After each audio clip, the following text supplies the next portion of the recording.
theme for World Mental Health Day 2025 focuses on access to services and people's mental health during catastrophes and emergencies. In times of war, natural disaster, or humanitarian crisis, people experience trauma, grief, and anxiety at levels most of us can barely imagine.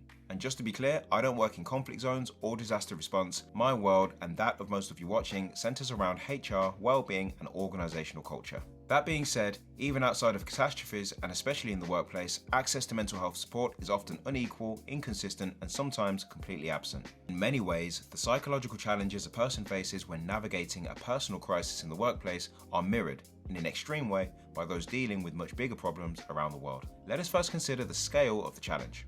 A closer look at the most recent release of the CIPD's Health and Wellbeing at Work report, now in its 24th edition, and based on a survey of over 1,000 HR, people professionals, and management level employees, had some interesting findings. Not least of all, that absence levels have now reached a 15-year high, at an average of 9.4 days per employee per year. That's compared with 7.8 days in 2023 and just 5.8 days in 2022. In addition, 41% of respondents agreed that mental ill health, such as depression or anxiety, was in their organization's top 3 causes for long-term absence lasting 4 weeks or longer. From an employee perspective, the 2025 edition of the Good Work Index, also from the CIPD, revealed that up to 1 in 4 employees said that their job has a negative impact on their mental and physical health. So with absence rates rising and so much of it linked to mental ill health, we are left with 2 important questions. Are employees actually less healthy than they were 15 years ago?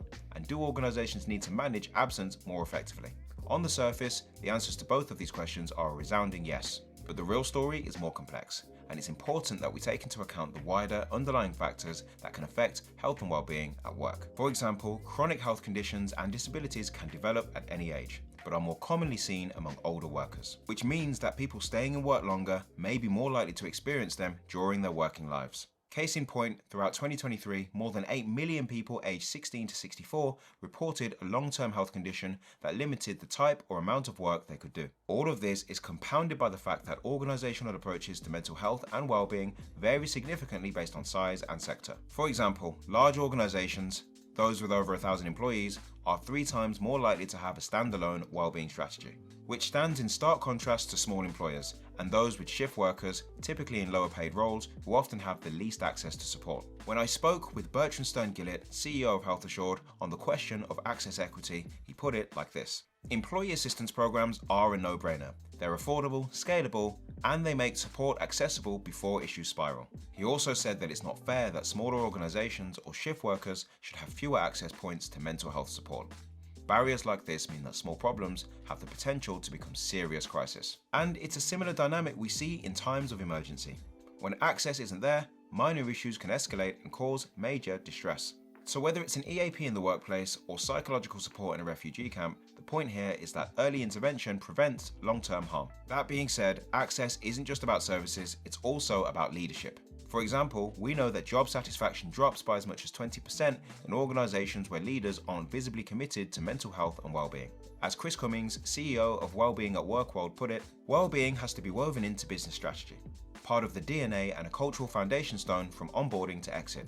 Short-term tactical fixes won't last. He also added that discussions about the well-being of our people at board level, combined with long-term investment that accounts for the human story behind the numbers, is where the real value is to be found in a successful mental health strategy. Of course, it's how we act on and implement these principles that really makes the difference.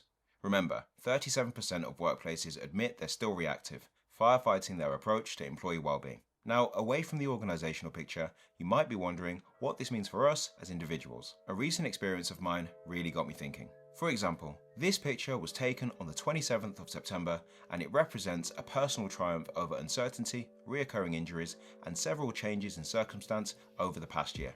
After 22 kilometers and 800 meters of elevation, I finished 16th out of 210 and shaved 22 minutes off my time from the same event last year. Now, as much as this was a personal win, which I definitely celebrated, it also got me thinking. It got me thinking about the power of acceptance and how it underpins a sense of belonging, whether that's running in the hills or building a proactively supportive workplace culture. Which, by the way, is impossible to do if we don't make the effort to understand the circumstances shaping somebody else's journey. In my case, it was Achilles tendonitis, the end of a relationship, moving house, and the genuine doubt of whether I'd ever be able to run again. For others, it could be any number of emotional, physical, acute, or environmental stressors as they work on the other side of the office, train quietly in the corner of a gym, or push a shopping trolley around a supermarket. With that in mind, my reflection is this: it's easier to judge than it is to encourage. That the battle is real, and everybody has one, whether they realise it or not. So, my invitation to you between now, World Mental Health Day and beyond, is to be proactive. Take intentional moments, however small, to understand more about the experiences of those around you, because you never really know who needs it most.